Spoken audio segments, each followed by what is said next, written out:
எந்த பிரச்சனையாக இருந்தாலும் சட்டத்தில் வலைதளத்து மூலயமா அணுகணும். அந்த லேட்டஸ்ட் இன்வென்ஷனில் அதுக்கு முக்கியத்துவம் கொடுத்து தான் இப்போ புது சட்டங்கள்லாம் மாற்றப்பட்டிருக்குது. அப்போ நாங்கள் என்ன சொல்கிறோன்னா, சர்வே ப்ராப்ளத்தை கிளியர் பண்ணு, அது பக்காவாக பண்ண பிறகு அந்த இ ஃபைலிங் சொல்லுங்க. அப்படி தான் இங்கே போராட்டம் பண்ணிட்டு இருக்காங்க. சட்டம் மட்டும் போட்டால் போதாது, சட்டத்தை ஏற்றக்கூடிய அந்த அதிகாரிகள் சரியான முறையில் இருக்கணும். அந்த அதிகாரிகள் சரியா இருக்குன்னா அரசு சரியா செயல்படணும். ஆனால் இந்த அதிகாரிகள் பண்ற குற்றத்தினால என்ன ஆகுதுன்னா, பொதுமக்களாகிய நாம தான் நிறைய பாதிக்க போறோம்.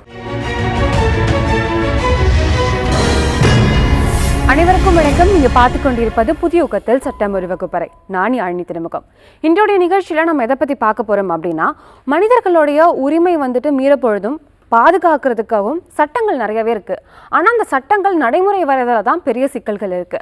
அது என்னென்ன சட்டங்கள், அதுல இருந்து என்னென்ன சிக்கல்கள், அந்த சிக்கல்கள்ல இருந்து தங்களை எப்படி மீண்டு கொண்டு வரலாம் அப்படின்றத பத்தி தெளிவா எடுத்துரைக்கிறதுக்காக நம்ம கூட 2 சட்ட வல்லுநர்கள் இருக்காங்க. முதலாவதாக அதிகாரமிக்க அனுபவமிக்க கலைச்செல்வன் சார், உயர்நீதிமன்றம் மற்றும் உச்சநீதிமன்றத்தில் 38 ஆண்டுகளாக சட்டப்பணி அனுபவம் பெற்றவர். குறிப்பாக போலீஸ் துறையை சார்ந்த பணி வழக்குகள் மற்றும் பொதுநல வழக்குகளில் சிறப்பு நிபுணராக பணியாற்றி வருகிறார். மேலும் நீதித்துறையை விரும்பும் இளம் தலைமுறைக்கு வழிகாட்டியாக இருந்து லா எக்ஸ்பர்ட்ஸ் MB என்ற அகாடமிக் மூலம் சிவில் ஜட்ஜ் தேர்வுக்கான பயிற்சி வகுப்புகள் நடத்தி வருவதோடு சட்டத்தை சிறப்பு பாடமாக எடுத்துக்கொள்ளும் IAS மற்றும் IPS தேர்வுகளுக்கு பயிற்சி அளித்து வருகிறார். வணக்கம் சார். அனைவருக்கும் வணக்கம். அடுத்தபடியாக நம்ம கூட விஜயகுமார் சார் இருக்காங்க. Sir has more than 8 years of experience in civil, criminal, matrimonial cases மற்றும் மக்களுக்கு தொடர்ந்து இலவச சட்ட உதவியும் மேற்கொண்டு வருகிறார். வணக்கம் சார். சார், என்னுடைய முதல் கேள்வி என்ன அப்படின்னு பார்த்தீங்கன்னா, இப்போ IPC எல்லாமே BNS மாறப்பட்டது. இப்போ புது சட்டங்கள் வந்துகிட்டே இருக்கு. இந்த புது சட்டங்கள் நடைமுறை வாழ்க்கையில் வர்றதுக்கான பெரிய சிக்கல்கள் என்ன சார்? அதாவதுங்க, இப்போது BNSSன்னு சொல்லிட்டு நம்ம இங்கிலீஷில் சொல்கிறோம். உங்களுக்கு தெரியும், 3 பெரிய சட்டங்கள். ஏன்னா சாட்சிய சட்டம், எவிடன்ஸ் ஆக்ட்னு சொல்லுவாங்க. இன்னொன்று கிரிமினல் ப்ரொசீஜர் கோட், குற்றவியல் நடைமுறை சட்டம். 3வது IPC, இந்திய தண்டனை சட்டம். இது 3த்துலேயும் பெயர் மாற்றங்கள் மட்டும் இல்லை, சில முக்கியமான மாற்றங்களும் கொண்டு வந்திருக்காங்க. அந்த மாற்றங்கள் எந்த அடிப்படையில் கொண்டு வந்திருக்காங்க அப்படின்னாக்கா, ஜட்ஜ்மெண்ட், அதாவது தீர்ப்பு, நீதி தீர்ப்பு சொல்கிறாங்க இல்லையா, ஹைகோர்ட்டு, சுப்ரீம் கோர்ட்டு, லேண்ட்மார்க் ஜட்ஜ்மெண்ட்னு சொல்லுவாங்க. சிறப்புமிக்க, வரலாற்று சிறப்புமிக்க சில தீர்ப்புகள் கொடுத்துருப்பாங்க. அதன் அடிப்படையில் இந்த சேஞ்சஸ்லாம் வேணும் அப்படின்றதுக்காக தான் இந்த சேஞ்சஸ்லாம் கொண்டு வந்திருக்காங்க. ஒரு சின்ன உதாரணம் சொல்ல பாருங்கள். நீங்கள் ஒரு போலீஸில் ஒரு கம்ப்ளைண்ட் கொடுத்தீங்கன்னு வச்சிங்களேன், இந்த இடத்துக்கு வராதுப்பா, ஆனால் ஒரு பிள்ளையை கடத்திட்டு போயிட்டான்னு வச்சிங்களேன், திடீர்னு கம்ப்ளைண்ட் பண்ணால் இங்கே வராதுங்க, எங்கே கடத்தினாங்க, நீ அங்கே எங்கே போன்னு அலக்களிப்பாங்க. ஆனால் இப்போ உள்ள சட்டத்தில் கம்ப்ளைண்ட்டு எங்கே வேணாலும் கொடுக்கலாம், அது ஆன்லைனில் கொடுக்கலாம் முக்கியமாக அப்படின்னு சொல்கிறாங்க. இப்போது ஆன்லைனில் கொடுக்குதுன்னா என்ன, நீங்கள் வலைதளத்தில் எந்த பிரச்சனையாக இருந்தாலும் சட்டத்தில் வலைதளத்து மூலயமா அணுகணும். அந்த லேட்டஸ்ட் இன்வென்ஷனில் அதுக்கு முக்கியத்துவம் கொடுத்து தான் இப்போ புது சட்டங்கள்லாம் மாற்றப்பட்டிருக்குது. ஆனால் நடைமுறையில் ஏன் அது சிக்கல் இருக்குதுனாக்கா, அதுக்கேற்ற ஃபெசிலிட்டிஸ் இதுவரையிலும் நீதித்துறையோ கவர்மெண்ட்டோ செய்யலை. ஃபார் சின்ன எக்ஸாம்பிள் சொல்கிறேன் பாருங்கள். நேற்று கூட பாருங்கள், ஒரு 50 அட்வொகேட்டு அரெஸ்ட் ஆகிருக்காங்க. இன்றைக்கி கூட ஒரு 50 அட்வொகேட் அரெஸ்ட் ஆகிருக்காங்க. ஏன்? ஃபைலிங்னு ஒன்று இருக்குது. நாங்கள் கேஸ் ஃபைல் பண்ணோம் அப்படின்னாக்கா, நாங்கள் ஆன்லைனில் தான் பண்ணணும்னு சொல்லி சர்க்குலர் இஷ்யூ பண்ணிட்டாங்க. எஸ், நாங்கள் ரெடி டு டூ இட் வைக்கலுங்க. ஆனால் நடைமுறையில் பார்த்தீங்கன்னாக்கா, சர்வேர் ப்ராப்ளம் சுற்றிக்கிட்டே இருக்கும். நைட்டு பூரா நாங்கள் உட்காந்தா கூட அது ஃபைல் பண்ண முடியாத சூழல் வரும். அப்போ நாங்கள் என்ன சொல்கிறோன்னா, சர்வே ப்ராப்ளத்தை கிளியர் பண்ணு, அது பக்காவாக பண்ண பிறகு அந்த ஃபைலிங்னு சொல்லுங்கள். அப்படி தான் இங்கே போராட்டம் பண்ணிகிட்ருக்காங்க. என்ன சொல்ல, இதே நிலைமை தான் போலீஸ் கம்ப்ளைண்ட் எடுத்திங்கன்னா, போலீஸ் கம்ப்ளைண்ட் ஆன்லைனில் பண்ண முடியாது, அதுவும் சுற்றிக்கிட்டே தான் இருக்கும். அதே மாதிரி ரிஜிஸ்டர்ஸ் ஆஃபீஸில் இந்த மாதிரி ஒவ்வொரு இடத்துலையும் பாருங்கன்னா, சட்டம் ஆன்லைனுக்கு லேட்டஸ்ட் இன்வென்ஷன் கொடுத்தாலும் கூட இந்த மாதிரி சிக்கல்லாம் கிளியர் பண்ணாதனால தான் இந்த சட்டங்கள் அடிமுறைக்கு வரைக்கும் அது இம்ப்ளிமெண்ட் பண்ண முடியலன்றது என்னுடைய கருத்து. Okay sir. சார், புது சட்டங்கள் இப்போ இருக்கக்கூடிய நடைமுறை வாழ்க்கையில் வரதுக்கு சிக்கல்கள் இருக்குன்னு சொல்லும்பொழுது அக்செப்டபுளாக இருக்குது. ஆனால் எக்ஸிஸ்டிங் லாவே நடைமுறைக்கு வரதில் ஒரு பெரிய சிக்கல்கள் இருக்குது சார். அதை பற்றி உங்கள் கருத்து என்ன சார்? இல்லை, எக்ஸிஸ்டிங் லாவில் ஒன்றும் நடைமுறையில் ஒன்றும் சிக்கல்லாம் இல்லை. இவ்வளோ நாள் எப்படி நடந்துட்டு இருந்துச்சு, அதெல்லாம் இதாக தான் இருந்துச்சு.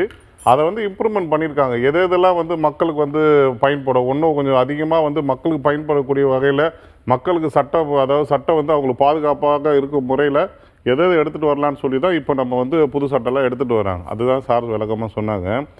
இப்போ இதில் இந்த நடைமுறை சிக்கல் எப்படி ஏற்படுதுன்னா, இப்போ நம்ம ஒரு சட்டம்ன்றது சட்டம் ஏற்றுறாங்க, சட்ட இல்லத்தில் இருக்கிறது எல்லாமே ரொம்ப அருமையாக இருக்கும். ஒரு சட்டமும் ஏற்றும் போதும் மக்களுக்கு எந்த வகையிலெல்லாம் பாதுகாப்பு கொடுக்க முடியும், எந்த வகையெல்லாம் உதவ முடியுன்ற நோக்கத்தோடு தான் இந்த சட்டம் ஏற்றப்படுது. சட்டம் ரொம்ப தெளிவாக இருக்குது, அதில் எந்த குறைகளும் இல்லை. மக்கள் சொல்லுவாங்க சட்டம் சரியில்லை அப்படின்னு சொல்லுவாங்க, அந்த வார்த்தைக்கே போகக்கூடாது. சட்டம் கரெக்டாக இருக்குது, ஆனால் அதை எக்ஸிக்யூஷன் பண்ணுறாங்க பார்த்தீங்களா, அந்த இடத்துல தான் வந்து மிஸ்டேக்கே ஏற்படுது. அப்போ எக்ஸிக்யூஷன் யார் ஏற்படுத்தணும்? அரசு முதல்ல அரசு பண்ணும். அரசு வந்து தேவையான நடைமுறை சிக்கல்கள்லாம் நீக்கிட்டு சட்ட வழியில் மக்களுக்கு கிடைக்கக்கூடிய எல்லா வகைகளையும் அவங்களுக்கு என்னென்ன இதெல்லாம் இது பண்ணணுமோ அதை கொடுக்கறது அரசுடைய கடமை. அது பாதியில் நிற்கிது, அரைகுறையாக நிற்கிது. அதுக்கப்புறம் போலீஸ் துறை என்ன பண்ணணும்? சட்டம் ஏற்றுனா அந்த சட்டத்தை வந்து எக்ஸிக்யூஷன் பண்ணுறது போலீஸ் கையில் தான் இருக்குது. அவங்க தான் வந்து அதை நடைமுறைப்படுத்தி யாரும் தவறு செய்யாத அளவுக்கும் தப்பு செய்யாத அளவுக்கும் அவங்க தப்பு செஞ்சவங்களுக்கு தண்டனை கொடுக்குற அளவுக்கும் அதை ரெடி பண்ணி நீதித்துறைக்கு அனுப்பணும். ஆனால் அதை பண்ண மாட்டாங்க. நிறையா தவறு செய்கிறவங்கள சில போலீஸ் அதிகாரிலாம் வந்து தப்பிக்க விடுறதுனால தான் அந்த இதுவும் நடைமுறையில் சாத்தியப்படாமல் இருக்குது. அதுக்கப்புறம் நீதித்துறைக்கு போகுது. நீதித்துறையில் என்ன இருக்குது? ஜட்ஜோடைய எண்ணிக்கை வந்து கம்மியாக, அதாவது தேவையான மக்கள் தொகைக்கு தேவையான அளவுக்கு வந்து நீதிபதிகளை நியமிக்காமல் அரசு இருக்குது. அப்போ நீதிபதி எவ்வளோ வழக்குகளை வந்து அவங்க வந்து எல்லாத்தையுமே வந்து பண்ணி பார்த்துட்டு இருக்க முடியும்? ஸோ அப்போ வந்து அந்த காலி இடங்களெல்லாம் எல்லாத்தையுமே நிரப்பணும், அவங்களுக்கு தேவையான ஃபெசிலிட்டிஸ் கொடுக்கணும். இப்போ ஆன்லைன், இப்போ வந்து எல்லாமே வந்து ஆன்லைன்னு எடுத்துகிட்டு வந்துட்டாங்க. ஆன்லைன்ன்றது ரொம்ப நல்ல ஒரு விஷயந்தான். ஆனால் அதுக்கான ஃபெசிலிட்டியை பண்ணாமல் எப்படி நீங்கள் ஆன்லைனு எடுத்துகிட்டு வந்தீங்கன்னா அதை எப்படி எல்லாராலையும் பயன்படுத்த முடியும்? ஸோ அதே மாதிரி அதை வந்து அந்த ஆன்லைனை பயன்படுத்தக்கூடிய தெளிவு உரையை வந்து கரெக்டாக சொல்லணும். இந்த மாதிரி இருக்குது, இந்த இதில் எல்லாம் இப்படி பண்ணணும்னு சொல்லிட்டு எல்லாத்துக்கும் அது போய் சேர்ற மாதிரி அதுலேயும் ஒரு வழிமுறை இருந்து அது சம்மந்தமான இதெல்லாம் நீங்கள் வெளிப்படுத்தணும்.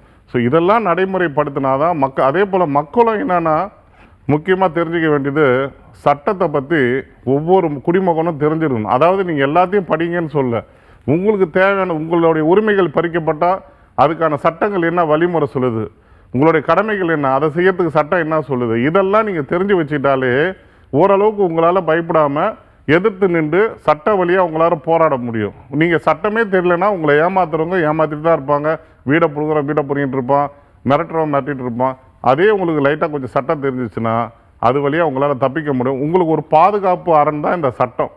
ஸோ இந்த சட்டத்தை வந்து ஒரு குடிமக்களும் நல்லா தெரிஞ்சுக்கிட்டிங்கன்னா இதுலேருந்து உங்களை காப்பாற்றிக்க முடியும். ஓகே சார், ரொம்பவே தெளிவாக சொன்னீங்க. நம்ம கூட ஒரு காலர் இணைஞ்சிருக்காங்க, அவங்க கிட்ட பேசிடலாம். வணக்கம். வணக்கம் மேடம். வணக்கம்மா, எங்கிருந்து பேசுறீங்க? உங்க பெயர்? என் பேர் சிவசங்கரன் மேடம். சொல்லுங்க சார், உங்களுடைய சந்தேகம். நான் செங்கல்பட்டு டிஸ்ட்ரிக்ட்ல இருந்து நன்மங்கலம் வில்லேஜ் இருந்து பேசுறேன் மேடம். ஓகே.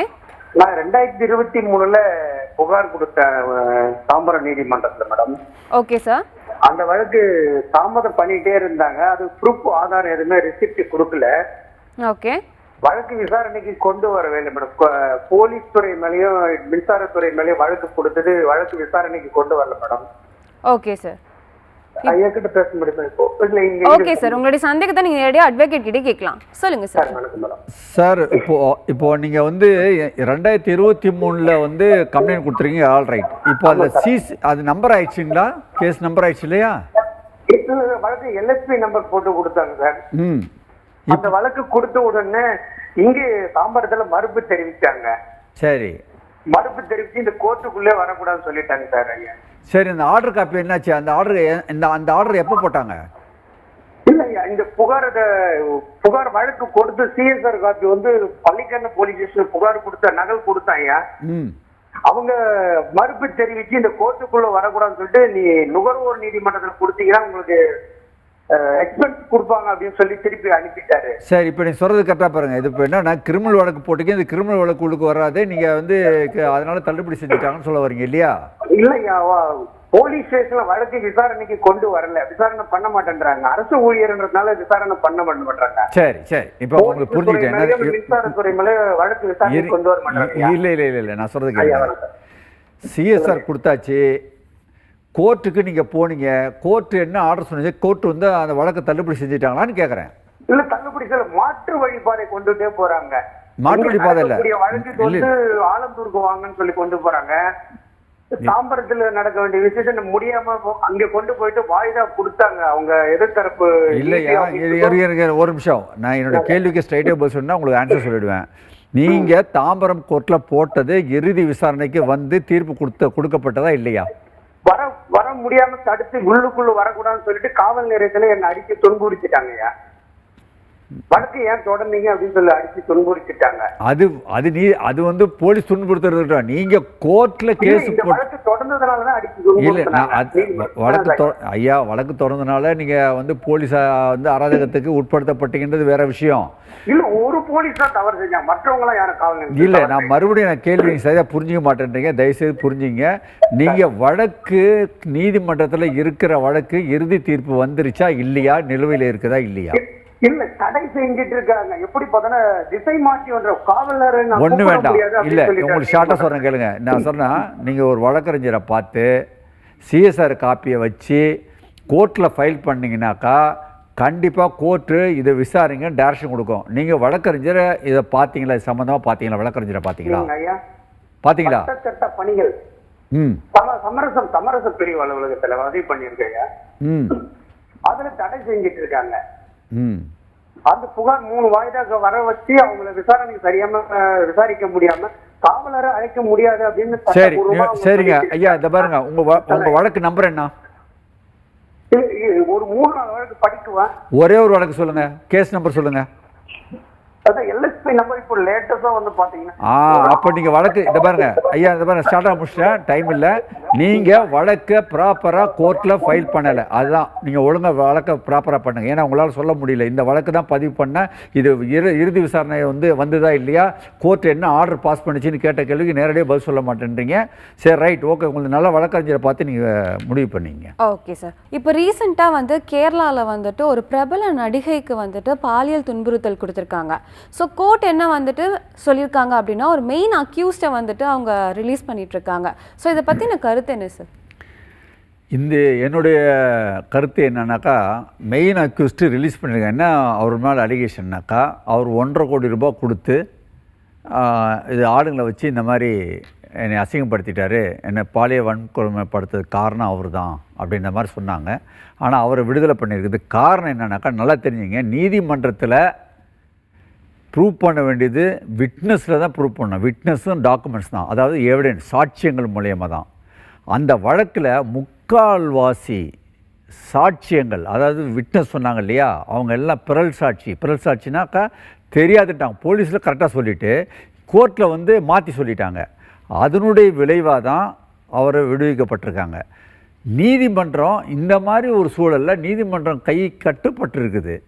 அதனால் என்ன சொல்ல வரேன்னா, இதை கருத்தில் கொண்டு தான் புது சட்டத்தில் சாட்சி சொல்கிறவங்களுக்கு பாதுகாப்பு கொடுக்கப்பட சொல்லி தனி செக்ஷனே கொண்டு வந்துட்டாங்க. ஆனால் அது புக்கில் தான் இருக்குது. உண்மையிலேயே அந்த சாட்சியங்கள் சப்போஸ் அந்த அக்யூஸ்ட் அகைன்ஸ்டாக சொன்னாக்கா பாதுகாப்பு கொடுக்கப்படும் சட்டத்தில் இருக்குது. 24 மணி நேரம் கொடுக்க முடியுமா, ப்ராக்டிக்கலாக கொடுக்க முடியுமா? என்ன சொல்ல வரேன்னா, சாட்சி சொல்கிறாங்க பார்த்தீங்களா, அவங்களுக்கு ஒரு நம்பிக்கையை ஏற்படுத்தணும். சட்டத்தில் மட்டும் கிடையாது, ப்ராக்டிக்கலாகவும் இந்த மாதிரி சாட்சி சொன்னால் உண்மையை சொன்னோம்னாக்கா நம்மளுக்கு பாதுகாப்பு கிடைக்கும், நம்மளை யாரும் ஒன்றும் பண்ண முடியாதுன்னு சொல்லிட்டு அவங்களுக்கு நம்பிக்கையை ஊட்டணும். அந்த சூழ்நிலை வந்தால் தான் இந்த மாதிரி வழக்கெல்லாம் மெயின் அக்யூஸ்டு தப்பிக்காமல் இருக்க முடியும். அது வரையிலும் இந்த நிலைமை தொடரதான் செய்யுங்க. ஓகே சார், ரொம்பவே தெளிவாக சொன்னீங்க சார். இப்போ வந்துட்டு பார்த்தோன்னா நம்மளுடைய என்விரான்மெண்ட் சுகாதாரத்தை காப்பாற்றணும் அப்படின்ற ஒரு விஷயம் வரும்பொழுது நிறைய சட்டங்களும் இருக்குது, நிறைய பொதுநல வழக்குகளும் போடுறோம். ஆனால் பொல்யூஷன் வந்து தொடர்ந்து நடந்துகிட்டே தான் இருக்குது. சொல்லப்போனால் முன்னாடி இருந்ததை விட இப்போ இன்க்ரீஸ் ஆயிருக்கு. ஸோ இதை பற்றி உங்களுடைய கருத்து சார்? ஸோ அதுக்கு என்ன காரணம்னா, இதுக்கு ஒரு என்வாயர்மெண்ட் டிபார்ட்மெண்ட்னே தனியாக ஒன்று இயங்கிட்டு இருக்குது, பொல்யூஷன் கண்ட்ரோல் போர்டு.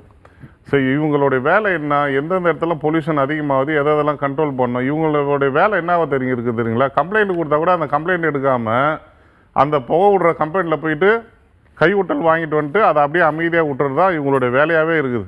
இது வந்து மொத்தமாகவே வந்துட்டு கவர்மெண்ட் எவ்வளோ தான் கண்காணிக்கும், லஞ்ச ஒழிப்புத்துறை வச்சு எல்லாம் வச்சு கண்காணிக்கும். அதையும் தாண்டி இவங்கெல்லாம் என்ன பண்ணுறாங்க, ஒரு கம்ப்ளைண்ட் போய் ஒரு பொதுமக்கள் போய் ஒருத்தர் மக்கள் சேவை செய்கிறவர் ஒருத்தர் போய் கம்ப்ளைண்ட்டை கொடுக்குறாரு. அவர் வாங்குறாரு. கம்ப்ளைண்ட் வாங்கினதும் அவருக்கு ஃபஸ்ட்டு அந்த கம்ப்ளைண்ட்டு கண்ணுக்கு தெரியாது, ஆஹா நமக்கு எவ்வளோ காசு வந்துருச்சுன்னு தான் அவருக்கு கண்ணுக்கு தெரியும். அதுதான் இருக்குது. காரணம் என்னன்னா, இன்றைக்கி வந்து எல்லாருக்குமே மனசில் இருக்கிறது என்னென்னா, நல்லது செய்யணுன்ற எண்ணங்கள் யாருக்குமே இல்லை. அந்த மாதிரி இருந்திருந்தால் இன்றைக்கி வந்து பொல்யூஷன் கண்ட்ரோல் எவ்வளவோ நிறைய இடத்துல இன்றைக்கி வந்து சிட்டிக்குள்ளேயே எவ்வளோ கம்பெனிஸ் வந்து புகை விட்டுட்டுருக்குறாங்க, வாட்டரை திருடுறாங்க, நிறைய இடத்துல நிறைய கம்ப்ளைண்ட் கொடுக்குறோம். ஆனால் அதை வந்து நடைமுறை கோர்ட்டும் நிறைய ஆர்டர் போட்டுச்சு. கோர்ட் எவ்வளோ தான் ஆர்டர் போட இதை கண்காணிச்சுட்டே இருக்க முடியும்? அந்த அதிகாரிகள் தான் கண்காணிக்கணும். அப்போ அதிகாரிகளுக்கு எப்படி ஒருத்தரும் ஒரு பெரிய பெரிய கோடீஸ்வராக இருக்கிறாங்க ஒரு அதிகாரிகளும். காரணம் என்னென்னா பெரிய பெரிய கம்பெனிகளில் இந்த மாதிரி கையூட்டல் பண்ணி வாங்குறதுனால தான் இந்த மாதிரி நடக்குது. அப்போ பொல்யூஷனை கண்ட்ரோல் பண்ணனா சட்டம் மட்டும் போட்டால் போதாது. சட்டத்தை ஏற்றக்கூடிய அந்த அதிகாரிகள் சரியான முறையில் இருக்கணும். அந்த அதிகாரிகள் சரியாக இருக்கணும்னா அரசு சரியாக செயல்படணும். அரசாங்கம் வந்துட்டு இவங்களுக்கு வந்து அரசாங்கமும் வந்து இவங்களை வந்து பார்த்துட்டே இருக்க முடியும், கண்காணிச்சு. அதுக்கு தான் அவங்கள நியமிச்சிருக்கிறாங்க. ஆனால் இந்த அதிகாரிகள் பண்ணுற குற்றத்தினால என்ன ஆகுதுன்னா பொதுமக்களாகிய நாம தான் நிறைய பாதிக்க போகிறோம். இப்போ பொதுமக்கள் இருக்கிற இடத்துல ஒரு பொல்யூஷன் வருதுன்னு போய் கம்ப்ளைண்ட் கொடுத்தா, இல்லைம்மா நாங்கள் செக் பண்ணிட்டோம் எல்லாம் கரெக்டாக இருக்குது ஒன்றும் இதில் இல்லை, ஒரு நாளைக்கு நிறுத்தி வைப்பாங்க. மறுநாள் திரும்பி அந்த கம்பெனி என்ன பண்ணிடுறாங்க, ஆரம்பிச்சாங்க. இது தொடர்ந்து எல்லா இடத்துலையும் நடக்குது. இதனால தான் பொல்யூஷன் வந்துட்டு அதிகமாக இருக்குது. ஒன்று. ரெண்டாவது பார்த்தீங்கன்னா பொதுமக்கள் செய்யக்கூடிய தவறு என்ன பண்ணுறாங்கன்னா எல்லா இடத்துலையும் மரத்தை வெட்டிடுறாங்க. எந்த இடத்துலையும் மரங்களை வளர்க்குறதில்ல. பில்டிங் கட்டுறன்ற பேரில் வந்து மரங்களை வளர்க்குறதில்ல. ஸோ இதனால் என்ன ஆகுது, உங்களுக்கு வந்து கார்பன் டை ஆக்சைடு அதிகமாகுது. ஏன்னா இந்த மரம் இருந்தால் தான் கார்பன் டை ஆக்சைடு ஒழிஞ்சு ஆக்சிஜனை வெளியில் விட தூய்மையான காற்று நமக்கு கிடைக்கும். ஸோ அதனால் ஒரு குடிமக்களுக்கும் என்ன கடமை இருக்குன்னா, ஒருத்தரும் ஒரு வீட்டில் வந்து ஒரு மரத்தை கண்டிப்பாக நீங்கள் வளர்த்தாகணும். வளர்த்திங்கன்னா தான் உங்களுடைய அந்த அடுத்த ஜெனரேஷன் வந்து நல்லபடியாக வாழ முடியும். இதே மாதிரி நீங்கள் எல்லாத்தையும் கட் பண்ணிவிட்டு உடச்சிட்டு தொழிற்சாலை தான் வேணும், விவசாயம் வேணாம், எங்களுக்கு வந்து நாங்கள் அரசு அதிகாரிலாம் நாங்கள் லஞ்சம் தான் வாங்குவோம், எதுவும் தடுக்க மாட்டோம், இப்படி இருந்தீங்கன்னா நம்ம டெல்லியில் அதுக்கு மேலே ரொம்ப மோசமான நிலைமைக்கு நம்ம போக வேண்டிய கட்டத்தில் வந்துடுவோம். ஸோ அதனால் எல்லாருக்குமே வந்து இது மேலே ஒரு அக்கறை இருந்து எல்லாருமே இது சரியான முறையில் தீர்த்திங்கன்னா இந்த பொல்யூஷன் பிரச்சனை தீரும். அதாவது ஸ்ட்ரைட்டாக சொல்ல போகிறோம், சட்டத்துக்கு நேராக வருவோம். சட்டத்தில் டிஸ்ட்ரிக்ட் என்வைரன்மெண்டல் ஆஃபீஸர்னு இருக்கான். ஒவ்வொருத்துக்கும் மாவட்டத்துக்கும் ஒவ்வொரு அதிகாரி பொல்யூஷன் அதிகாரி இருக்கான். அவன் ஏரியா உள்ளுக்கு எத்தனை பேர் இந்த மாதிரி பொல்யூஷன் இல்லீகலாக லைசன்ஸ் இல்லாமல் காசை மாற்றப்படுத்துகிறாங்க, நிலத்தடி நீரை மாசுபடுத்துகிறாங்கன்னு சொல்லிட்டு அவர் ஒரு சர்ப்ரைஸ் விசிட் போக முடியாதா? சட்டத்தில் இருக்குது. ஆனால் அவங்க போக மாட்டாங்க. அதேமாரி பப்ளிக்கில் கம்ப்ளைண்ட் கொடுத்தா அவங்கள கூப்பிட்டு இந்த மாதிரி கம்ப்ளைண்ட் கொடுத்துருக்கான்னு சொல்லிட்டு அவனே மாட்டி விட்றாங்க. இதெல்லாம் நடைமுறையில் இருக்கிறதுனால ரொம்ப ரொம்ப மோசமான சூழ்நிலையில் பொதுவாக சென்னை போயிட்டு இருக்குது. உதாரணத்துக்கு பார்த்திங்கன்னா எல்லா வீட்டுக்கும் தெரியும், கார்பரேஷன் ஆளுங்க வருவாங்க, கஷ்டப்பட்டு கூட்டுறாங்க, இல்லைன்னு சொல்ல. ஆனால் அவங்களே பணியாளர்களே அந்த குப்பையை கொளுத்தி விட்றாங்க. ஏன்னு கேட்டால் மேலதிகாரி கொளுத்து சொல்கிறான்றாங்க. அது எந்த அளவுக்கு உண்மையாக தெரில. அதெல்லாம் எவ்வளோ ஒரு மோசமான ஒரு செயல். இதெல்லாம் கடுமையான நடவடிக்கை எடுக்கணும். இதுக்கெல்லாம் இல்லாட்டினாக்கா டெல்லியோட ரொம்ப மோசமான சூழ்நிலை, அடுத்த சூழ்நிலையில் ரொம்ப ஆபத்தான சூழ்நிலை சென்னை இருக்குது. அந்த ஆபத்தை யாராலையும் காப்பாற்ற முடியாது. ஓகே சார், ரொம்பவே தெளிவாக சொன்னீங்க. இப்போ இருக்கக்கூடிய காலகட்டத்தில் உணவு வேணும் ஆனால் விவசாயம் வேணாம் அப்படின்ற சொல்லக்கூடிய காலகட்டத்தில் தான் நம்ம இருக்கும். அதை ரொம்பவே தெளிவாக எடுத்துரைத்தீங்க. நம்ம கூட ஒரு காலர் இருக்காங்க, அவங்ககிட்டயும் பேசிடலாம். வணக்கம். வணக்கம், உங்களுடைய பெயர்? நீங்க டிவி சவுண்ட கம்மி பண்ணிட்டு பேச முடியுமா சார்? என்னோட பேர் பாண்டியராஜன். சார் ஒரு நிமிஷம், உங்களுடைய டிவி வால்யூமை கம்மி பண்ணிட்டு பேசுங்க. நீங்க பேசுறது எங்களுக்கு சரியா கேட்கல. திருவாரூர் மாவட்டத்துல இருந்து பேசுறேங்க. சொல்லுங்க சார், உங்களுடைய சந்தேகம். ஒண்ணுல என்னோட பிரதர் மேல பொய்யான ஒரு போக்சோ வழக்கு போட்டிருக்காங்க போலீஸ் அதிகாரி. ஓகே. அவங்க போட்டு போய் செய்யாத தவறுக்கு 33 வருஷம் ஜெயில் தண்டனை அனுபவிக்கிறாரு. ஓகே. ஆமாங்க. ஏன்னா இது ஒரு ட்ரெண்டா போயிட்டு இருக்கு. இப்போ போக்சோ வழக்கு போட்டு அவங்களுக்கு 1 லட்ச ரூபா பணம் கிடைக்கும், கஸ்டமருக்கு ஒரு 5 லட்ச ரூபா கிடைக்குன்றது மாதிரி ட்ரெண்டா போயிட்டு இருக்குங்க. ஓகே சார், இப்போ என்ன செய்யணும் தானே சார் கேட்க வரீங்க? என்னோட பிரதருக்கு அவருக்கு குழந்தைகள்லாம் இருக்குங்க. 2 குழந்தைங்க கல்யாணம் பண்ணி கொடுக்குற மாதிரி இருக்காங்க. ஒரு பொறுப்பான இதுல ஒர்க் பண்ணிட்டு இருக்காப்ல. ரோட்ல வாசல்ல பேசிட்டு போனவங்களுக்கு பொய்யான சந்தேகத்தின் அடிப்படையில 33 வருஷம் ஜெயில் தண்டனை கொடுத்துருக்காங்க. Okay sir, okay. உங்களுடைய சந்தேகத்துக்கு நேரடியா நீங்க அட்வொகேட் கிட்டே கேட்கலாம் சார். இது இல்லை, நல்லா புரிஞ்சுங்க. இருங்க, இதை பாருங்க, சரியா தவறோ கோர்ட்டில் ஒரு தீர்ப்பு கொடுத்துருக்காங்க. அந்த தீர்ப்பு தவறு நீ சொல்றீங்க, மேல்முறையீடு செஞ்சீங்களா? மேல்முறையீடு சென்னை உச்ச நீதிமன்றத்தில் அப்பீல் பண்ணியிருக்காங்க. அது நல்ல நீங்கள் சொல்கிற கருத்து நீ உண்மையாக இருந்தால் நிச்சயமாக உச்ச நீதிமன்றம் உங்களுக்கு சார்பாக தீர்ப்பு வழங்க. அதில் கவலைப்படாது. இந்த மாதிரி பொய் வழக்கு போட்டு அவர் இங்கே கேளுங்க ஐயா, நீங்கள் புரிஞ்சுக்கிட்ட அது என்ன தெரியுங்களா, அந்த வழக்கில் நீங்கள் இந்த மாதிரி பொய் வழக்கு போட்டிருக்காங்கன்றது நீங்களும் அங்கே எடுத்து வரைக்கணும். ஒன்று, நீதிமன்றம் இது எல்லாத்தையும் விசாரித்து ஆமாம் பொய் வழக்கு தான் அப்படின்னு சொல்லி தீர்ப்பு கொடுத்துட்டாங்கன்னு வச்சுங்க. அந்த தீர்ப்பின் அடிப்படையில் தான் நீங்கள் மேல் நடவடிக்கை எடுக்க முடியும். அது வரைக்கும் நீங்கள் எடுக்க முடியாது. Okay sir. அடுத்த காலரும் இருக்காங்க, அவங்க கிட்டயும் பேசிடலாம். வணக்கம். ஹலோ வணக்கம், எங்கிருந்து பேசுறீங்க, உங்க பெயர்? மேடம் வணக்கம் சார், நான் விருதாச்சலம் ஆழ்வார். சொல்லுங்க சார், உங்களுடைய சந்தேகம். சார் மேடம் என்னோட ஒரு ஆசிட் கேஸ் விஷயமா நான் சார்ட்ட பேசணும். ஓகே சார், உங்களுடைய சந்தேகத்தை நீங்க நேரடியாக அட்வொகேட் கிட்ட கேட்கலாம். சொல்லுங்க சார். சார் நான் மாமியார் ஆசிட் ஊற்றிட்டாங்க சார் மேலே, மருமக மேலே, என்னோட மகள் மேலே. சரிங்க, சொல்லுங்க. ஆசிட் ஊற்றிட்டாங்க. ஊற்றின பிறகு நாங்கள் எங்களுக்கு பாதுகாப்பு வேணும்னு சொல்லி பல முறை நான் கம்ப்ளைண்ட் கொடுத்துட்டே இருக்கிறேன். எங்களுக்கு பாதுகாப்பு வேணும் ஆரம்ப ஸ்டேஜ்லேருந்து. இது எங்களுக்கு ஆக்சுவலாக சொத்து பிரச்சனை, சொத்து பிரச்சனை பேரில் தான் என் மகள் பேரில் ஆசிட் ஊற்றினாங்க. சரிங்க. அதன் பிரகாரம் நான் ஸ்டேஷனில் கம்ப்ளைண்ட் கொடுத்தேன். ஸ்டேஷன்லேயே நடவடிக்கை இல்லைங்க. நடவடிக்கை ஆசிட் ஊத்துனதுக்கு நடவடிக்கை எடுக்கலையா? ஆமாங்க, அதுக்கு கேஸ் ஆயிடுச்சு சார். கேஸ் ஆயிடுச்சு. கேஸ் கவர்மெண்ட் அவங்களே கேஸ் பதிவு பண்ணிட்டாங்க அடுத்தது. சரி, அதுதான் நடவடிக்கை. சொல்லுங்க. அதுக்கு நாங்க கொடுத்த கம்ப்ளைண்ட்டுக்கு இது வரைக்கும் எந்த ஒரு நடவடிக்கையும் எடுக்காமலே இருக்கிறாங்க. இல்ல சார், இப்ப ஆசிட் ஊத்துனதுக்கு கேஸ் ஃபைல் ஆயிடுச்சு இல்லையா? எஃப்ஐஆர் போட்டாங்க இல்லையா? ஆயிடுச்சு சார், ஃபைல் ஆகி மகிழா கோர்ட்ல இருக்கு சார். இப்ப சரி, அப்பா சார் இப்ப எங்களுக்கு இதுல என்னன்னா பாதுகாப்பு நாங்க கேட்டு பல முறை நாங்க எஸ்பி எல்லாத்தையுமே கொடுத்துட்டு வரோம் கம்ப்ளைண்ட். எங்களுக்கு ஒரு பாதுகாப்பு தரவே மாட்டேன்றாங்க. இல்ல சார், பாதுகாப்பு தரதுன்னா சில ப்ரொசீஜர்ஸ்லாம் இருக்கு, சில ரூல்ஸ் எல்லாம் இருக்கு சார். அதாவது உங்களுக்கு த்ரெட்டனிங் ரொம்ப அதிகமான அளவு. ஏன்னா இருக்கிற மக்களுக்கு ஒருத்தருக்கும் தனித்தனியா போலீஸால பாதுகாப்பு கொடுக்க முடியாது சார். அவங்க பார்ப்பாங்க, இவருக்கு முக்கியமான த்ரெட்டனிங் இருக்கு, அதாவது அதிகபட்சமான இவருக்கு அச்சுறுத்தல் இருக்கு அப்படின்ற பட்சத்துல தான் சார் குடும்ப ஃபேமிலி இஷ்யூக்கெல்லாம் அந்த மாதிரி பாதுகாப்புக்கு கொடுக்கறது ரொம்ப கம்மி தான் சார். அது சார், அதாவது உங்கள் கேஸு மகிழா கோர்ட்டில் இருக்குது இல்லையா? ஆமாம் சார். மகிழா கோர்ட்டில் அந்த சட்டத்திலே இருக்குது, நீங்கள் பாதுகாப்பு கோரலாம்னு சொல்லிட்டு சட்டத்திலே இருக்குது. நீங்கள் ஒரு நிமிஷம் நீங்கள் பப்ளிக் ப்ராசிக்யூட்டர்கிட்ட இந்த மாதிரி இருக்குதம்மா, நீங்கள் ஒரு பெட்டிஷன் போட்டு எங்களுக்கு பாதுகாப்பு கொடுக்கணும், சட்டத்திலே இருக்குது, பெட்டிஷன் போட்டிங்கன்னா உடனடியாக ஆர்டர் போடுவாங்க. இது சட்டத்திலே கொண்டு வந்துடுறாங்க. நம்பர் 1. ஒரு நிமிஷம் ஐயா, ஒரு நிமிஷம் சொல்கிறது அமைதியாக. வக்கீல் பேசும்போது கொஞ்சம் அமைதியாக நீங்கள் சொல்கிறத நான் கேட்குறேன். நீங்கள் பிபிகிட்ட சொல்லி ஒரு பெட்டிஷன் பண்ணணும்.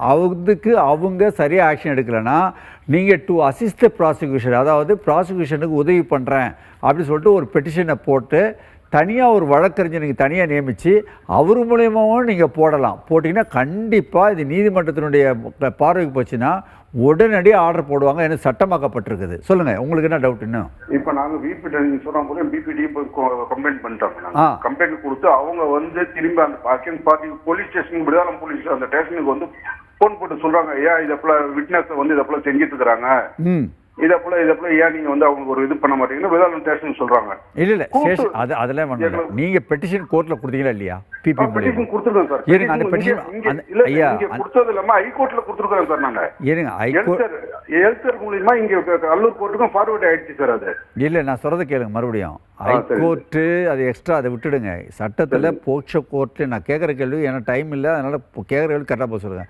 பிபியில கொடுத்து நீங்க அந்த மனு மேல ஆர்டர் போட்டீங்களா இல்லை? ஆர்டர் போட்டாங்களா இல்லையா? அந்த மனு இருக்குதா? ஒரு நிமிஷம், அந்த மனு இருக்குதா இல்லையாங்க?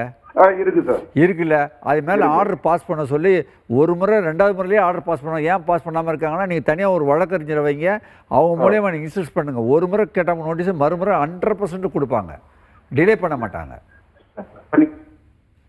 ஓகே சார், நம்ம தொடர்ந்து பேசுறதுக்கு முன்னாடி ஒரு காலர் இணைஞ்சிருக்காங்க, அவங்க கிட்டயும் பேசிடலாம். வணக்கம். வணக்கம் மேடம். வணக்கம் சார், எங்கிருந்து பேசுறீங்க, உங்க பெயர்? நாமக்கல் மாவட்டம் மேடம், குப்புசாமிங்க, திருச்செங்கோடு. ஓகே சார், உங்களுடைய சந்தேகத்தை நீங்க நேரடியாக அட்வொகேட் கிட்ட கேட்கலாம். சார், வருவாய்த்துறை சம்பந்தப்பட்ட அரசு ஊழியர் சொல்லுங்க சார். வருவாய்த்துறை சம்பந்தப்பட்ட அரசு ஊழியர் தன் கடமையை சரியா செய்யலைன்னா அதிகமாக நடவடிக்கை எடுக்கிறதுக்கு வாய்ப்பு இருக்குங்களா சார்? சார், அவங்களுடைய வேலையை சரியாக செய்யலைனாக்கா நடவடிக்கை எடுக்கலாம், துறை நடவடிக்கை தான். ஆனால் அந்த சரியாக நடவடிக்கை எடுக்கலைனாக்கா அவங்க ஒரு உள்நோக்கத்தோட மற்றவங்களுக்கு உதவி பண்ணுன்ற ஒரு கெட்ட நோக்கத்தோடு செயல்பட்டால் கிரிமினல் வரும். இல்லை அந்த எண்ணம்லாம் இல்லை, ஏதோ அந்த கெட்ட எண்ணம் இல்லாமல் தவறு செஞ்சிட்டாங்க அப்படின்னாக்கா துறை நடவடிக்கை தான் எடுக்க முடியும். ஓகே சார், நம்ம கூட மற்றொரு காலரும் இருக்காங்க, அவங்ககிட்டயும் பேசிடலாம். வணக்கம். வணக்கம் சார். வணக்கம்மா. வணக்கம்மா, எங்கேருந்து பேசுகிறீங்க, உங்கள் பெயர்? நான் சிவகங்கை மாவட்டம் தேவகோட்டை, என் பேர் ராஜேஸ்வரி. ஓகேம்மா, உங்களுடைய சந்தேகத்தை நீங்கள் நேரடியாக அட்வொகேட் கிட்ட கேட்கலாம். சொல்லுங்கம்மா ராஜேஸ்வரி, சொல்லுங்கம்மா, என்னம்மா விஷயம் உங்களுக்கு? சார், நான் இது 19ல் பேசியிருக்கேன் சார், 19/10. சரிம்மா, சொல்லுங்க சொல்லுங்க. பேசியிருக்கேன் சார். இப்ப வந்து எங்க வீட்டுக்காரரோட தங்கச்சி வந்து எங்கேயுமே இருக்க விட மாட்டேங்குது சார். சரிங்க. சித்தரவதை ம் என் பிள்ளைங்க கொண்டுட்டாங்க, கோர்ட்ல போட்டா வக்கீல மிரட்டி வச்சிருக்காங்க. ம் ஆர்டர் ஆனதும் அந்த வக்கீல் வச்சுக்கணும், கட்டையும் வச்சுக்கணும் கொடுக்க மாட்டேங்கிறாரு. அப்படிங்களா? சரிங்க. வக்கீல் நாத்துனா எங்க வீட்டுக்காரரோட பிறந்தது. அவங்க இன்னொரு 2 அண்ணனை வச்சு எங்கேயுமே இருக்க விட மாட்டேங்கிறாங்க. நானும் ஊருக்கு தெரிஞ்சு வச்சு சரிங்க. இவங்க கொண்டுட்டாங்க, சரி. வீட்டையும் போட்டிட்டாங்க, எங்க ஆத்தாலையும் கொண்டுட்டாங்க எல்லாரையும். அவங்க பயங்கரமான சிட்டா இருக்குது, கொலகார சிட்டா இருந்திருக்கு. என்னைய கட்டினா 92ல கட்டினது. சரிங்க. இப்போ உங்க வழக்கறிஞர் வந்து அந்த கட்டை கொடுக்க மாட்டேன்றாரா? வழக்கு கட்டை கொடுக்க மாட்டேங்கிறாரு சார். நம்பர் வந்து 56. சரி. இப்போ வந்து உங்களுக்கு என்ன தேவை? உங்களுடைய கட்டை உங்க வழக்கறிஞர்கிட்ட வாங்கி ஒரு நல்ல வழக்கறிஞரை கொடுக்கணும்னு நீங்க ஆசைப்படுறீங்களா? அது சொல்றாங்க. நான் கேட்டேன், ஜெராக்ஸ் இருக்கு அப்படின்னு சொன்னி. அப்ப அந்த நம்பர் சொல்ல சொன்னாங்க உங்கள்கிட்ட. சரி சரி. நான் நம்பர் ரைட்டுமா, அது நான் இப்போ நோட் பண்ணிக்கிறேன். அது ஒன்றும் பிரச்சனை இல்லை. நான் என்ன சொல்கிறேன்னா, இப்போ உங்களுக்கு தேவையானது உங்கள் வழக்கு அவங்களுக்கு தண்டனை வாங்கி கொடுக்கணும். அதுதான் எனக்கு மறுபடியும் தண்டனை வாங்கி கொடுக்கணும். ரைட்டுமா. சரி, ஒன்றும் வேண்டாம். நீங்கள் என்ன செய்கிறீங்கனாக்கா, 2 விஷயம். ஒன்று, நல்ல வழக்கறிஞரை நீங்கள் பார்க்கணும், பிடிக்கணும் அப்படின்னாக்கா, நீங்கள் இலவச சட்ட உதவி மையத்தை உங்கள் டிஸ்ட்ரிக்ட்லேயே, உங்களுடைய மாவட்டத்திலே இலவச சட்ட உதவி மையம்னு ஒன்று இருக்குது.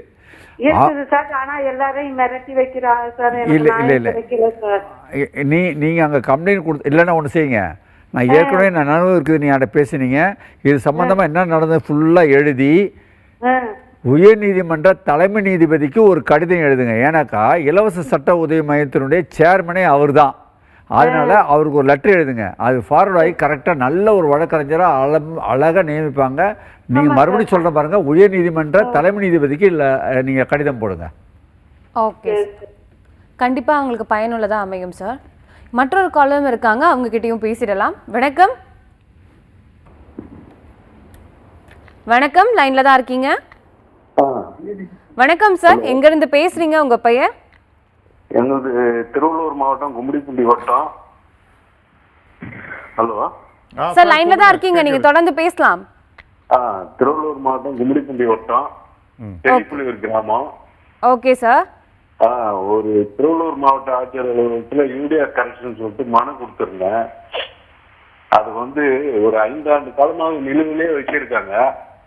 அதுவும் இல்லாம வந்து ஒரு தகவல் ஆணையத்திலேயே உத்தரவு போட்டும் அந்த நடவடிக்கை இல்லை.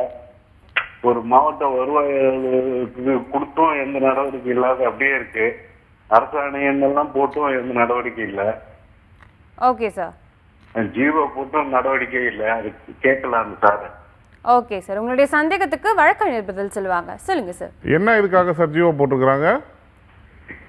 இல்ல சார், இந்த மனு வந்து மனு நிலுவையில் இருக்கும் மனுக்கெல்லாம் எதுவுமே கொடுக்கறது இல்லைங்களே, அதுக்குள்ள கேட்கலாம். ஓ, நிலுவையில் இருக்க மனுக்கெல்லாம் வந்து நடவடிக்கை எடுக்க மாட்டாங்களா? எடுக்க மாட்டாங்க ஐயா. என்னுடைய மனுவை வந்து 6 வருஷமா இருக்கு. 6 வருஷமா வந்து ஒரு யூரியா கரெக்ஷன் சொல்லிட்டு எல்லா ஆவணத்தையும் சமர்ப்பிச்சோம். விசாரணை அடிப்படையில என்கொயரிங் எல்லாம் 3 என்கொயரிங் முடிப்பாங்க. மனு எங்க யார்கிட்ட கொடுத்துருக்கீங்க? வட்டாட்சியர் இருந்து மாவட்ட ஆட்சியர் வரை நான் எல்லாருக்கும் கொடுத்துட்டீங்க. ஆனா நடவடிக்கை எடுக்க மாட்டாங்க, கரெக்டா? ஆமா ஆமாங்க.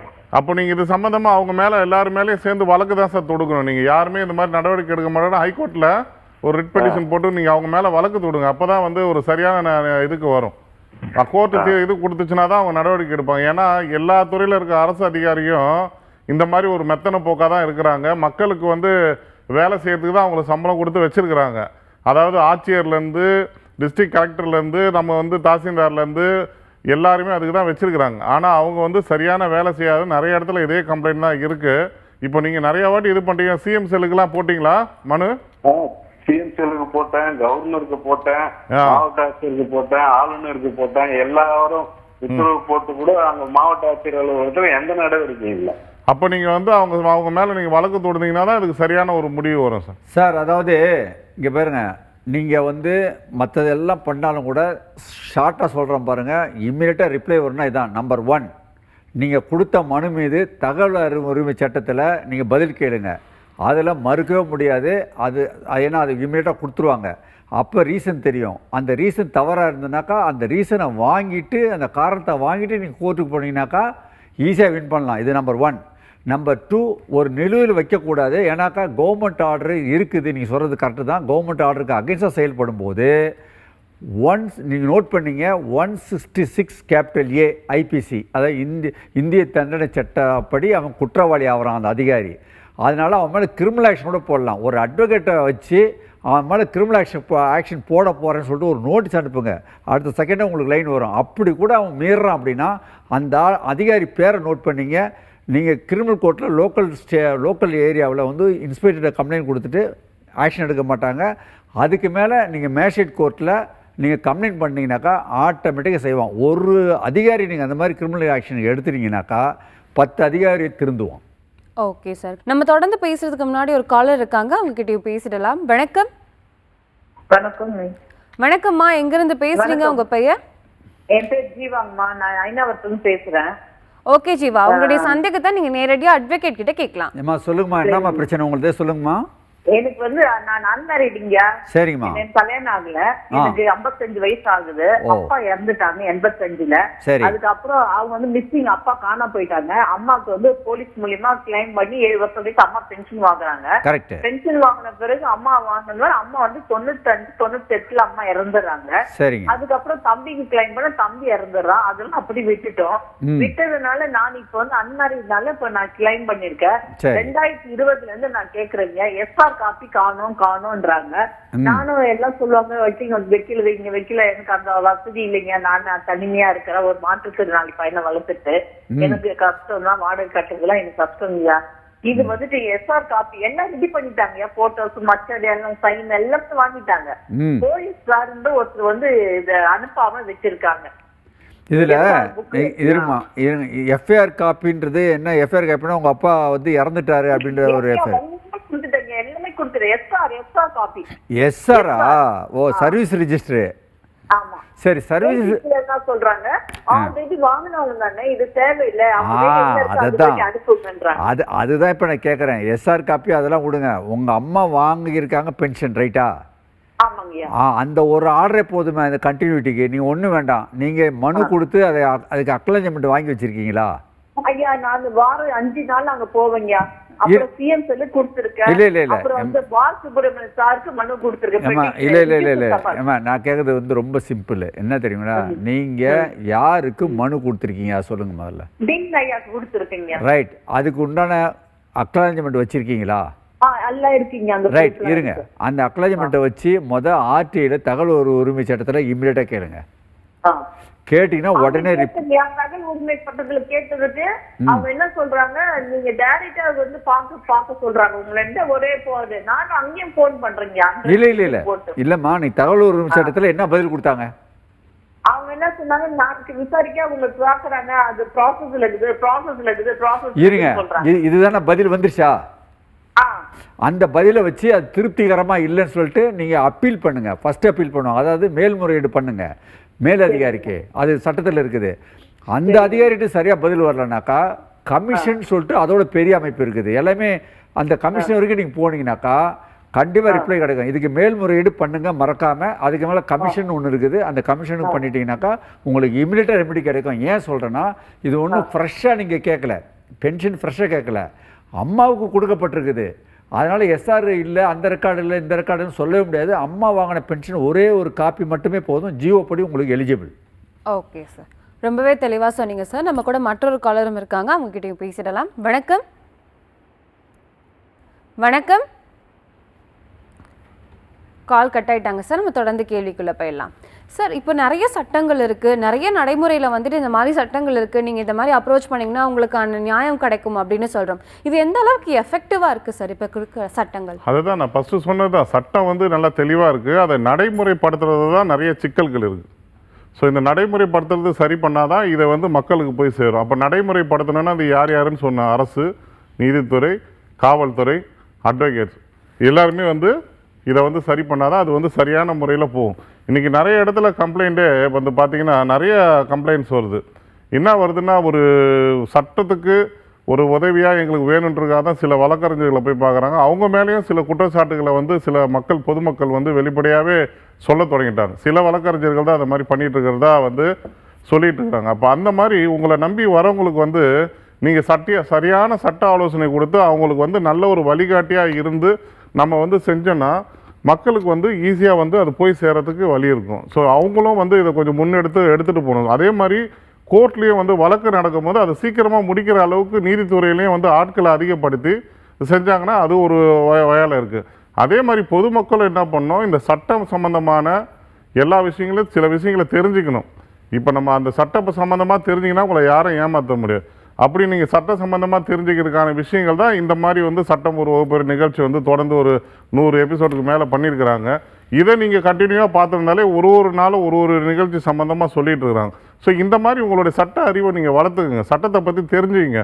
உங்களுக்கு இப்போ இந்த நிகழ்ச்சியை பார்க்குறீங்களா, அந்த புதிய யுகத்தில் வந்து நிகழ்ச்சி பார்க்குறீங்களா, இது விஷயமா பல பேர்ட்டு சொன்னாலும் அவங்களும் இந்த சட்டங்களை தெரிஞ்சிக்கக்கூடிய ஒரு நல்ல ஒரு வாய்ப்பு இருக்கும். அதனால் சட்டத்தை நீங்கள் எல்லாரும் தெரிஞ்சுக்கிட்டேன்னா உங்களை யாரும் ஏமாற்ற முடியாது. இல்லைன்னா உங்களை ஏமாற்றி உங்கள்கிட்ட வந்து என்னென்ன செஞ்சு உங்களை ஏமாற்றி என்னென்ன பண்ண முடியுமோ எல்லாத்தையும். ஆனால் சட்டம் வந்து கரெக்டாக இருக்குது, அதை நடைமுறைப்படுத்துறது தான் ரொம்ப சிக்கலில் போயிட்டுருக்கு. ஓகே சார், நம்ம கூட ஒரு காலர் இருக்காங்க, அவங்க கிட்ட பேசிட்டு மீண்டும் தொடரலாம். வணக்கம். வணக்கம் மேடம். வணக்கம் சார், எங்கிருந்து பேசுறீங்க, உங்க பெயர்? அருப்புக்கோட்டையில பக்கம் ஆமணக்கந்த கிராமத்துல சுப்ராஜ் பேசுறேன் மேடம். ஓகே சார், உங்களுடைய சந்தேகத்தை நீங்க நேரடியாக அட்வொகேட் கிட்ட கேட்கலாம். சார் உங்க ஊரு அருப்புக்கோட்டைங்களா? அருப்புக்கோட்டை பக்கம் ஆமணக்கந்த கிராமம் சார். ரைட், ரொம்ப நல்லது. என்ன பிரச்சனைங்க சொல்லுங்க, என்ன பிரச்சனை உங்களுக்கு? என்னுடைய கூட உடன் பிறந்த தம்பி பால்முருகன் காணாம போய் 10 வருஷம் ஆகுது சார். சரிங்க. 2015 இருந்து காணாம போயிட்டார் சார். சரிங்க. இப்ப அதை வந்து நீதிமன்றத்தில் வழக்கு கொடுக்கலாமா சார்? தாராளமாக. இது என்ன விஷயம் இருக்கு நல்லா பாருங்க. நீதிமன்றத்தில் நாடுறதுக்கு முன்னாடி சாட்சிய சட்டம் என்ன சொல்லுதுன்னா, ஒருத்தர் வந்து 7 வருஷத்துக்கு மேலே காணாமல் போயிட்டாருன்னா அவங்க இறந்ததாக கருதப்படும் சட்டத்தில் இருக்குது. நீங்கள் அதில் என்ன பண்ணுறீங்கன்னா, இப்போ உங்கள் தம்பியை கண்டுபிடிக்கணுன்றீங்களா, இல்லை டெத் சர்டிஃபிகேட் வந்து அதுக்கு அவரோட சொத்துக்கு ஏதாவது உங்களுக்கு பெனிஃபிட் வரணுன்றது நினைக்கிறீங்களா? இல்ல சார், அவரு சொத்துல வேணாம் சார், ஆளை பார்க்கணும் சார், கண்டுபிடிக்கணும். அவ்வளோதானே, விடுங்க. முதல்ல வந்து போலீஸ் ஸ்டேஷனுக்கு கம்ப்ளைண்ட் கொடுத்தீங்களா இல்லையா? இதுவரை கொடுக்கலாம் சார். உடனே கொடுங்க. உடனே இந்த பாருங்க, போலீஸ் ஸ்டேஷனில் முதல்ல கம்ப்ளைண்ட் கொடுங்க. அதுவும் கம்ப்ளைண்ட் கொடுத்தீங்கன்னாக்கா நான் நல்லா சொல்கிறேன் கேளுங்க, மொத்தம் 4 வகையில் கம்ப்ளைண்ட் கொடுங்க. ஏன்னா அப்போ தான் அதை எடுப்பாங்க. நம்பர் 1, நீங்கள் நேரடி போய் கொடுங்க. அதுக்கு முன்னாடி பதிவு தபாலில் ரிஜிஸ்டர் போஸ்ட் பண்ணுங்க. அக்னாலஜ்மெண்ட் வந்த பிறகு போய் பாருங்க. இது 2. 3வது, ஆன்லைனில் கூட வெப்சைட் இருக்குது, போலீஸ் கம்ப்ளைண்ட் வெப்சைட் இருக்குது, அதுலேயும் பண்ணுங்க. எதுக்காக நான் சொல்ல வரேன்னா, மொத்தம் 4 நீங்கள் ஒரு வக்கீலை பார்த்து இது 4 பண்ணால் தான் கரெக்டாக இருக்கும். 1 போலீஸ் வெப்சைட்டில் பண்ணணும். 2வது இன்ஸ்பெக்டர் இமெயில் ஐடிக்கு வந்து டைரெக்டாகவே அனுப்பணும். 3வது பதிவு தபாலில் அனுப்பணும். இது எல்லாம் அக்னாலஜ்மெண்ட் எடுத்துக்கிட்டு அதுக்கப்புறம் நீங்கள் இன்ஸ்பெக்டர் போய் பார்த்தா தான் அவங்க சின்சியராக எடுப்பாங்க. இல்லாட்டினா அசால்ட்டாக தான் இருப்பாங்க. நம்ம போலீஸை பற்றி நான் ஓப்பனாக சொல்கிறேன். போலீஸ் சின்சியராக எடுக்கணும். இப்போ இத்தனை வருஷம் கழிச்சு இவ்வளோ நாளைக்கு முன்னுக்குனாக்கா நம்ம தமிழ்நாடு போலீஸ் நல்ல திறமையானவங்க. அவங்க நினைச்சனாக்கா கண்டிப்பாக கண்டுபிடிச்சிருவாங்க. இந்த மோட்ல போங்க. வக்கீலை பார்த்து பேசுறேன் சார். வக்கீலை பார்த்தா தான் இது கரெக்டாக இருக்கும். ஏன்னா நீங்கள் வந்து ஆன்லைனில் உங்களுக்கு கம்ப்ளைண்ட் கொடுக்க தெரியாது, வெப்சைட்டில் கொடுக்க தெரியாது, அது கரெக்டாக கோர்வே எழுத தெரியாது, ஃபாலோஅப் ஆக்ஷன் எடுக்க தெரியாது. ஏன்னா ரொம்ப லேட்டானதுனால சொல்கிறேன். போலீஸ் திறமையான ஆள், அவங்கள வேலை வாங்குறது வந்து வக்கீல்கிட்ட போனால் திறமையாக வேலை வாங்கிக்கலாம். ஓகே சார், ரொம்பவே தெளிவாக சொன்னீங்க சார். நம்மளோட நிகழ்ச்சியிலையும் சரி பல முறையும் நீங்கள் சொல்லியிருக்கீங்க இலவச சட்ட உதவியை பற்றி. ஆனால் இன்னமும் மக்களிடையே வந்துட்டு ஒரு சந்தேகமும், என்கிட்ட காசு இல்லை, நான் எப்படி ஒரு அட்வொகேட் கிட்ட போய் அப்ரோச் பண்ணுறது, எல்லாமே ரொம்ப எக்ஸ்பென்சிவாக இருக்குது, எனக்கான நியாயம் எப்படி கிடைக்கும் அப்படின்ற மாதிரி கேட்குறாங்க. உங்களுடைய பதில் என்ன சார்? அதாவதுங்க, வீக்கர் செக்ஷனுக்கு பாதுகாப்பு கொடுக்க வேண்டியது சட்டத்தினுடைய கடமை. அந்த வகையில் பார்த்தீங்கன்னாக்கா புவர் ஏழைங்களை வீக்கர் செக்ஷனாக தான் கருத வேண்டும். அதுக்கு தான் வந்து நம்ம எய்டு அத்தாரிட்டி ஆஃப் இது ஆக்டை தனியாக போட்டிருக்காங்க. அது தனியாக அமைப்பும் இருக்குது. அந்த இலவச சட்ட உதவி மையத்துக்கு வந்து தலைமை நீதிபதியே வந்து தலைமை வகிக்கிறாரு. இதெல்லாம் சட்டத்தை ரீதியாக இருந்தாலும் கூட பெனிஃபிட்டு உண்மையானே மக்களுக்கு எல்லாத்துக்கும் போய் சேருதானா? சேரதில்லை. ஏன் காரணம்னாக்கா, என்னுடைய கருத்துப்படி ஒரு ஏழையாக இருக்கனாக்கா ரொம்ப கம்மியான சர்டிஃபிகேட், அதாவது ஒரு 6000 ரூபாய் மாதம் இருக்கிறது மாதிரி வந்து சர்டிஃபிகேட் நீங்கள் வருமான சான்றிதழ் கொடுங்க, அப்போ தான் கொடுப்பேன்றது தான் சட்டமாக இருக்குது இலவச சட்ட உதவி. அது யாராவது 6000 ரூபாய்க்கு கொடுப்பாங்களா? கொடுத்து வாய்ப்பே இல்லை. அந்த வரன்முறையை அந்த லெவலை வந்து உயர்த்தணும். நம்பர் 1. நம்பர் 2, ஜாதியை பற்றி இருக்கிறேன்னு சொல்ல வேணாம், உண்மை நிலைமை சொல்கிறேன். எஸ்சி அப்படின்னு சட்டிட்டு இருந்ததுனாக்கா அவங்க எவ்வளோ ரூபாய் எவ்வளோ இன்கம் கோடி சொன்னாலும் சரி தான் அவங்களும் உதவி பண்ணுறது மாதிரி சட்டத்தை வச்சுருக்காங்க. நான் என்ன சொல்கிறேன்னா இருக்கட்டும், அது நான் தவறுன்னு சொல்லலை, ஏன்னா அந்த மக்கள் சமூகத்துக்கு கொடுக்கணும். ஆனால் ஏழைங்கன்னு சொல்லும்போது அந்த வரன்முறையை அதிகப்படுத்தணும். இது நம்பர் 1. நம்பர் 2, லார்ட்ஷிப்ஸ் அதாவது பிரகாஷ் நீதியரசன் சொல்லிட்டு PN பிரகாஷ் ரொம்ப அருமையான ஜட்ஜ்மெண்ட் கொடுத்துருப்பார் சுகேஷன் டிரான்ஸ்போர்ட்டில். ஏழைங்களுக்கு ஒவ்வொரு போர்டும் லீகல் எய்ட் போர்டு வந்து ஒவ்வொரு போலீஸ் ஸ்டேஷனிலும் இருக்கணும்னு சொல்லிட்டு ஆர்டர் போட்டிருப்பாங்க. ஹைகோர்ட் உயர்நீதிமன்ற ஆணை. எத்தனை போலீஸ் ஸ்டேஷன் இருக்குது? போலீஸ் ஸ்டேஷனை வைக்கிறதே கிடையாது. போலீஸுங்க ஹைகோர்ட்டுடைய ஆர்டரை மதித்து அங்கே போர்டை வைங்க. அதை வச்சாக்கா அங்கே வர மக்கள் வந்து போய் சேருவாங்க. ரெண்டாவது வந்து இந்த லீகல் எய்ட் போர்டு என்ன செய்யணும்னாக்கா கேம்பெயின் வைக்கணும். ஒவ்வொரு கிராமத்துக்கு குக்கிராமத்துக்கும் அந்த அட்வொகேட்டை கொண்டு போயிட்டு அங்கே வந்து கேம்பெயின் வச்சு மக்களுக்கு விழிப்புணர்வு ஏற்படுத்த வேண்டியது அவங்க கடமை. அதுவும் செய்கிறதில்ல. இதெல்லாம் செய்யணும்னு செஞ்சால் தான் அந்த ஏழை மக்களுக்கு சென்றடையும் இந்த சட்டத்தினுடைய பலன்கள். ஓகே சார், ரொம்பவே தெளிவாக சொன்னீங்க. லா ப்ராக்டிக்கலாக இருக்குது, ஆனால் தியரிட்டிக்கலாக இருக்குது, ப்ராக்டிக்கலாக இல்லை அப்படின்ற ஒரு பொது கருத்துக்கு வந்து 2 பேருமே கிளியராக எக்ஸ்பிளைன் பண்ணீங்க. கலைச்செல்வன் சாருக்கும் விஜயகுமார் சாருக்கும் சட்டம் ஒரு வகுப்பறை நிகழ்ச்சியின் சார்பாக மனமார்ந்த நன்றிகள். நன்றி, வணக்கம். சட்ட ரீதியாக உங்களுக்கு எந்த ஒரு சந்தேகம் இருந்தாலும் நீங்கள் தொலைபேசி மூலியமாக அணுகலாம். இல்லை அப்படின்னா 9944010692 என்ற வாட்ஸ்அப் எண் மூலியமாகவும் உங்களுக்கு இருக்கக்கூடிய சந்தேகங்களை நீங்கள் கேட்டறியலாம். உங்களிடமிருந்து விடைபெறுவது யாழினி திருமுகம். நீங்கள் பார்த்து கொண்டிருப்பது சட்டம் ஒரு வகுப்பறை. நன்றி.